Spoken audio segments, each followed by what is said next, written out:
ओम श्री गणेशाय नमः। हरे कृष्णा। जय श्री हरि। प्रिय भक्तजनों, आज बृहस्पतिवार के दिन आप बृहस्पति देव की बड़ी ही दुर्लभ कथा सुनने वाले हैं। इस कथा के श्रवण मात्र से भक्तों की सभी मनोकामनाएं भगवान बृहस्पति देव की कृपा से पूर्ण हो जाती है। तो आइए आज गुरुवार के दिन हम सब पूरी श्रद्धा एवं प्रसन्नचित मन से इस कथा का श्रवण करें। दोस्तों, भारतवर्ष में एक प्रतापी और दानी राजा राज्य करता था। वह नित्य गरीबों और ब्राह्मणों की सहायता करता था।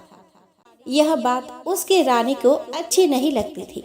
वह ना ही गरीबों को दान देती और ना ही भगवान का पूजन करती थी और राजा को भी दान देने से मना किया करती थी। एक दिन राजा शिकार खेलने वन को गए हुए थे तो रानी महल में अकेली थी। उसी समय बृहस्पति देव साधु वेश में राजा के महल में भिक्षा के लिए गए और भिक्षा मांगी।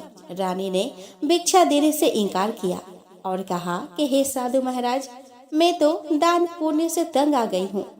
मेरा पति सारा धन लुटाते रहते हैं। मेरी इच्छा है कि हमारा धन नष्ट हो जाए, फिर ना रहेगा बांस और ना बजेगी बांसुरी। साधु ने कहा कि देवी, तुम तो बड़ी विचित्र हो। धन संतान तो सभी चाहते हैं, पुत्र और लक्ष्मी तो पापे के घर भी होने चाहिए। यदि तुम्हारे पास अधिक धन है तो भूखों को भोजन दो, प्यासों के लिए प्याऊ बनवाओ, मुसाफिरों के लिए धर्मशालाएं खुलवाओ। जो निर्धन अपनी कुंवारी कन्या का विवाह नहीं कर सकते, उनका विवाह करा दो। ऐसे और कई काम है जिनके करने से तुम्हारा यश लोक परलोक में फैलेगा। परंतु रानी पर उपदेश का कोई प्रभाव न पड़ा। वह बोली कि महाराज, आप मुझे कुछ न समझाए। मैं ऐसा धन नहीं चाहती जो हर जगह बांटती फिरूं। साधु ने उत्तर दिया कि यदि तुम्हारी ऐसी इच्छा है तो तथास्तु। तुम ऐसा करना कि बृहस्पतिवार को घर लीपकर पीले मिट्टी से अपना सिर धोकर स्नान करना, भट्टी चढ़ाकर कपड़े धोना। ऐसा करने से आपका सारा धन नष्ट हो जाएगा। इतना कहकर वह साधु महाराज वहां से आलोक हो गए। साधु के अनुसार कई बातों को पूरा करते हुए रानी को केवल 3 बृहस्पतिवार ही बीते थे कि उसकी समस्त धन संपत्ति नष्ट हो गई। भोजन के लिए राजा का परिवार तरसने लगा। तब एक दिन राजा ने रानी से बोला कि हे रानी, तुम यही रहो, मैं दूसरे देश को जाता हूँ, क्योंकि यहाँ पर सभी लोग मुझे जानते हैं। इसीलिए मैं कोई छोटा कार्य नहीं कर सकता। ऐसा कहकर राजा परदेश चला गया। वहाँ वह जंगल से लकड़ी काट कर लाता और शहर में बेचता। इस तरह वह अपना जीवन व्यतीत करने लगा। इधर राजा के परदेश जाते ही रानी और दासी दुखी रहने लगी। एक बार जब रानी और दासी को 7 दिन तक बिना भोजन के रहना पड़ा तो रानी ने अपने दासी से कहा कि हे दासी, पास ही के नगर में मेरी बहन रहती है। वह बड़ी धनवान है, तो उसके पास जा और कुछ ले आ ताकि थोड़ी बहुत गुजर बसर हो जाए। दासी रानी के बहन के पास गई। उस दिन गुरुवार था और रानी की बहन उस समय बृहस्पतिवार व्रत की कथा सुन रही थी। दासी ने रानी की बहन को अपने रानी का संदेश दिया, लेकिन रानी की बड़ी बहन ने कोई उत्तर नहीं दिया। जब दासी को रानी की बहन से कोई उत्तर नहीं मिला तो वह बहुत दुखी हुई और उसे क्रोध भी आया। दासी ने वापस आकर रानी को सारी बात बता दी। यह सुनकर रानी ने अपने भाग्य को कोसा। उधर रानी के बहन ने सोचा कि मेरी बहन की दासी आई थी, परंतु मैं उससे नहीं बोली, इससे वह बहुत दुखी हुई होगी। कथा सुनकर और पूजन समाप्त करके वह अपनी बहन के घर आई और कहने लगी कि हे बहन, मैं बृहस्पतिवार का व्रत कर रही थी। तुम्हारी दासी मेरे घर आई थी, परंतु जब तक कथा होती है तब तक ना तो उठते हैं और ना ही बोलते हैं, इसलिए मैं नहीं बोली। कहो दासी क्यों आई थी? रानी बोली कि बहन, तुमसे क्या छुपाऊं, हमारे घर में खाने तक को अनाज नहीं था। ऐसा कहते कहते रानी की आंखें भर आई। उसने दासी समेत पिछले 7 दिनों से भूखे रहने तक की बात अपने बहन को विस्तार पूर्वक सुना दी। रानी की बहन बोली कि देखो बहना, भगवान बृहस्पति देव सबकी मनोकामनाओं को पूर्ण करते हैं। देखो, शायद तुम्हारे घर में अनाज रखा हो। पहले तो रानी को विश्वास नहीं हुआ, पर बहन के आग्रह करने पर उसने अपने दासी को अंदर भेजा तो उसे सचमुच अनाज से भरा एक घड़ा मिल गया। यह देखकर दासी को बड़ी हैरानी हुई। दासी रानी से कहने लगी कि हे रानी, जब हमको भोजन नहीं मिलता तो हम व्रत ही तो करते हैं, इसलिए क्यों ना इनसे व्रत और कथा की विधि पूछ ली जाए ताकि हम भी व्रत कर सके। तब रानी ने अपने बहन से बृहस्पतिवार व्रत के बारे में पूछा। उसकी बहन ने बताया कि बृहस्पतिवार के व्रत में चने की दाल और मुनक्का से विष्णु भगवान का केले के जड़ में पूजन करे तथा दीपक जलाए, व्रत कथा सुने और पीला भोजन ही करे। इससे बृहस्पति देव प्रसन्न होते हैं। व्रत और पूजन विधि बताकर रानी की बहन अपने घर को लौट गई। 7 दिन बाद जब गुरुवार आया तो रानी और दासी ने व्रत रखा। गुरु साल में जाकर चना और गुड़ लेकर आई, फिर उससे केले की जड़ तथा विष्णु भगवान का पूजन किया। अब ये पीला भोजन कहाँ से लाई, इस बात को लेकर दोनों बहुत दुखी थे। चूँकि उन्होंने व्रत रखा था, इसीलिए बृहस्पति देव उससे प्रसन्न थे। वे एक साधारण व्यक्ति का रूप धारण कर 2 थालों में सुंदर पीला भोजन दासी को दे गए। भोजन पाकर दासी प्रसन्न हुई और फिर रानी के साथ मिलकर भोजन ग्रहण किया। उसके बाद वे सभी गुरुवार को व्रत और पूजन करने लगी। बृहस्पति भगवान की कृपा से उनके पास फिर से धन संपत्ति आ गई, परंतु रानी फिर से पहले की तरह आलस्य करने लगी।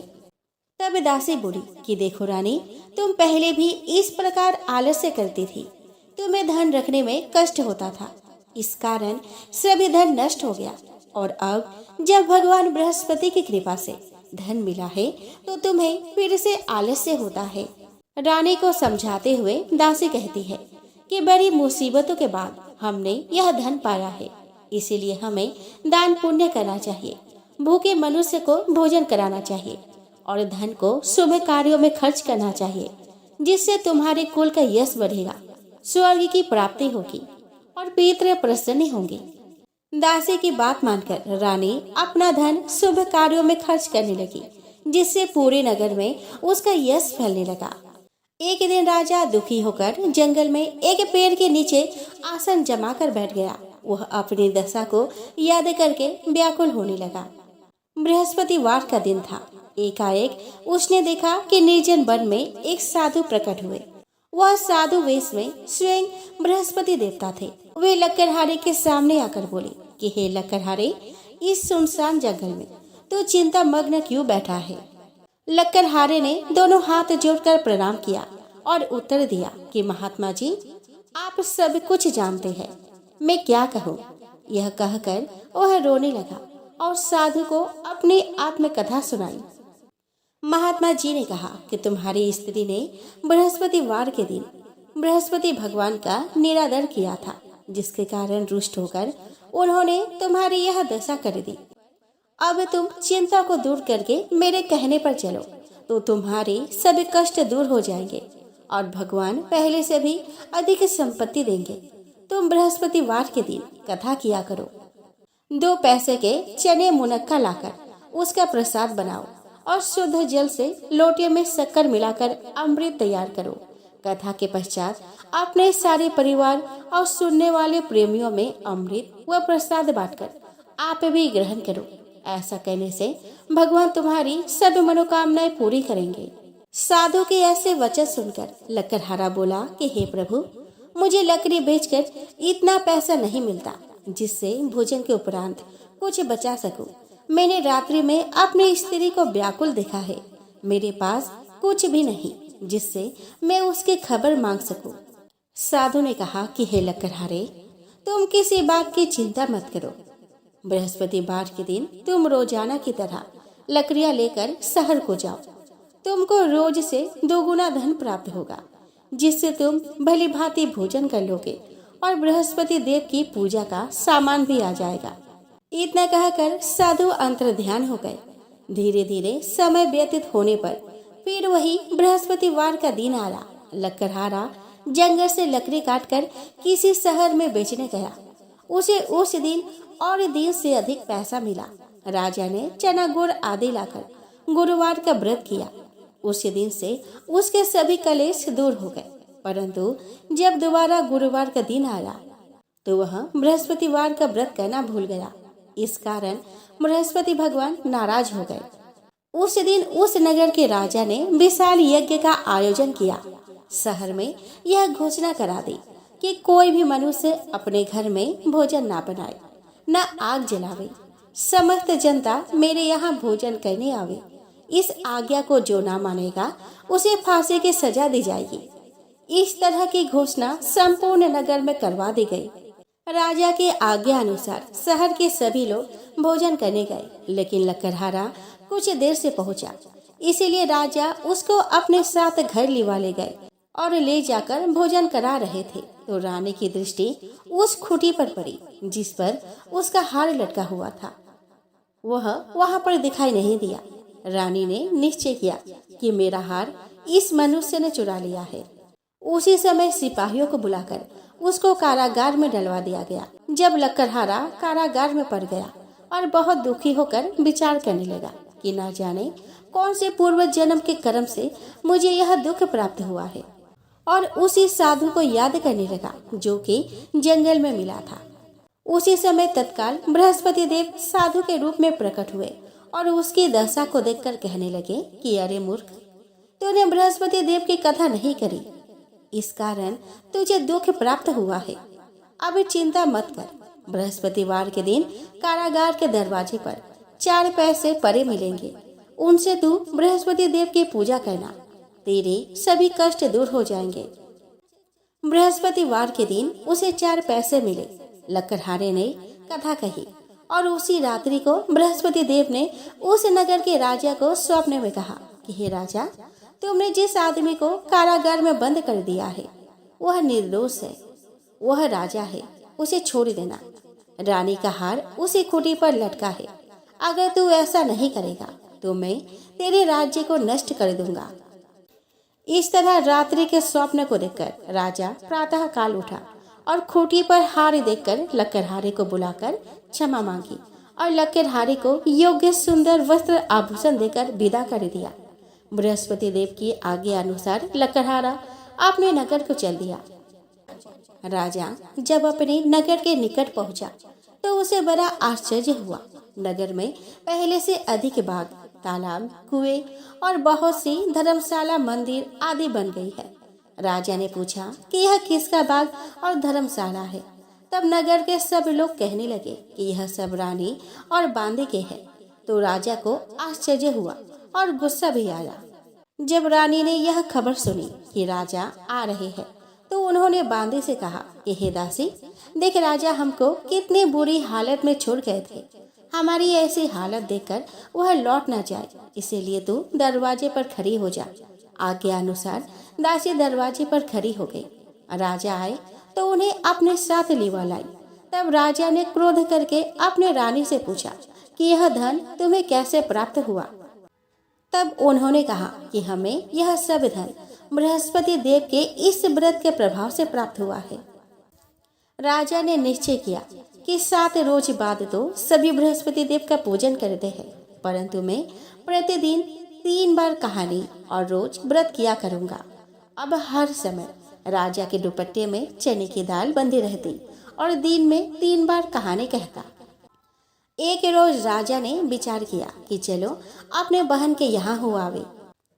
इस तरह निश्चय कर राजा घोड़े पर सवार हो अपने बहन के यहाँ चलने लगा। मार्ग में उसने देखा कि कुछ आदमी एक मुर्दे को लिए जा रहे हैं। उन्हें रोककर राजा कहने लगा कि अरे भाइयों, मेरी बृहस्पति देव की कथा सुन लो। वे बोले कि लो, हमारा तो आदमी मर गया है और इसको अपनी कथा की पड़ी है। परंतु कुछ आदमी बोले कि अच्छा कहो, हम तुम्हारी कथा भी सुनेंगे। राजा ने दाल निकाली और जब कथा आधी हुई थी कि मुर्दा हिलने लग गया और जब कथा समाप्त हो गई तो राम राम करते हुए वह मुर्दा उठकर खड़ा हो गया। आगे मार्ग में उसे एक किसान खेत में हल चलाता मिला। राजा ने उसे देख और उससे बोला कि अरे भैया, तुम मेरी बृहस्पतिवार की कथा सुन लो। किसान बोला कि जब तक मैं तेरी कथा सुनूंगा तब तक 4 हरैया जोत लूंगा। जा अपनी कथा किसी और को सुनाना। इस तरह राजा आगे चलने लगा। राजा के हटते ही बैल पछाड़ खाकर गिर गया और किसान के पेट में बड़ी जोर का दर्द होने लगा। उस समय उसकी माँ रोटी लेकर आई और उसने जब यह देखा तो अपने पुत्र से सभी हाल पूछा और बेटे ने सभी हाल कह दिया। तो बुढ़िया दौड़ी दौड़ी उस घुड़सवार के पास गई और उससे बोली कि मैं तेरी कथा सुनूंगी, तू अपनी कथा मेरे खेत पर चलकर ही कहना। राजा ने बुढ़िया के खेत पर जाकर कथा कही, जिसके सुनते ही वह बैल उठ खड़ा हो गया और किसान के पेट का दर्द भी बंद हो गया। राजा अपने बहन के घर पहुंचा। बहन ने भाई की खूब मेहमानी की। दूसरे रोज प्रातःकाल राजा जगा तो वह देखने लगा कि सब लोग भोजन कर रहे हैं। राजा ने अपनी बहन से कहा कि ऐसा कोई मनुष्य है जिसने भोजन नहीं किया हो, मेरी बृहस्पतिवार की कथा सुन ले। बहन बोली कि भैया, यह देश ऐसा ही है कि पहले यहाँ लोग भोजन करते हैं, बाद में अन्य काम करते हैं। अगर कोई पड़ोस में हो तो देखाओ। वह ऐसा कहकर देखने चली गई, परंतु उसे कोई ऐसा व्यक्ति नहीं मिला जिसने भोजन न किया हो। अतः वह एक कुम्हार के घर गई जिसका लड़का बीमार था। उसे मालूम हुआ कि उनके यहाँ 3 रोज से किसी ने भोजन नहीं किया है। रानी ने अपने भाई की कथा सुनने के लिए कुम्हार से कहा। वह तैयार हो गया। राजा ने जाकर बृहस्पतिवार की कथा कही, जिसको सुनकर उसका लड़का ठीक हो गया। एक रोज राजा ने अपने बहन से कहा कि हे बहन, हम अपने घर को जाएंगे, तुम भी तैयार हो जाओ। राजा की बहन ने अपने सास से कहा। सास ने कहा कि हाँ चली जा, परंतु अपने लड़कों को मत ले जाना, क्योंकि तेरे भाई के कोई औलाद नहीं है। बहन ने अपने भैया से कहा कि हे भैया, मैं तो चलूंगी, पर कोई बालक नहीं जाएगा। राजा बोला कि जब कोई बालक नहीं चलेगा तब तुम ही क्या करोगी। बड़े दुखी मन से राजा अपने नगर को लौट आया। राजा ने अपने रानी से कहा कि हम निर्वंशी है, हमारा मुंह देखने का धर्म नहीं है, और यह दुख में वह कुछ भोजन आदि नहीं किया। रानी बोली कि हे प्रभु, बृहस्पति देव ने हमें सब कुछ दिया है, वह हमें औलाद अवश्य देंगे। उसी रात को बृहस्पति देव ने राजा से स्वप्न में कहा कि हे राजा, उठ, सभी सोच त्याग दे, तेरी रानी गर्भ से है। राजा की यह बात सुनकर बड़ी खुशी हुई। 9वें महीने में उसके गर्भ से एक सुंदर पुत्र पैदा हुआ। तब राजा बोला कि हे रानी, स्त्री बिना भोजन के रह सकती है, पर बिना कहे नहीं रह सकती। जब तेरी बहन आवे तो मुझसे कुछ मत कहना। रानी ने सुनकर हाँ कर दिया। जब राजा की बहन ने यह शुभ समाचार सुना तो वह बहुत खुश हुई और बधाई लेकर अपने भाई के यहाँ आई। तभी रानी ने कहा कि घोड़ा चढ़कर तो नहीं आई, गधा चढ़ी आई। राजा की बहन बोली कि भाभी, मैं इस प्रकार न कहती तो तुम्हें औलाद कैसे मिलती। बृहस्पति देव ऐसे ही है, जैसे जिसके मन में कामनाएं है सभी को पूर्ण करते हैं। जो सद्भावना पूर्वक बृहस्पतिवार का व्रत करता है तथा कथा पढ़ता है अथवा सुनता है और दूसरों को सुनाता है, बृहस्पति देव उसके सभी मनोकामनाएं पूर्ण करते हैं। भगवान बृहस्पति देव उसकी सदैव रक्षा करते हैं। संसार में जो मनुष्य सद्भावना से भगवान जी का पूजन व्रत सच्चे हृदय से करते हैं तो उनकी सभी मनोकामनाएं पूर्ण करते हैं। जिसे सच्ची भावना से रानी और राजा ने उनकी कथा का गुणगान किया तो उनकी सभी इच्छाएं बृहस्पति देव ने पूर्ण कर दी। इसलिए पूर्ण कथा सुनने के बाद प्रसाद लेकर जाना चाहिए। हृदय से उसका मनन करते हुए जयकारा बोलना चाहिए। तो बोलो बृहस्पति देव की जय, भगवान विष्णु की जय।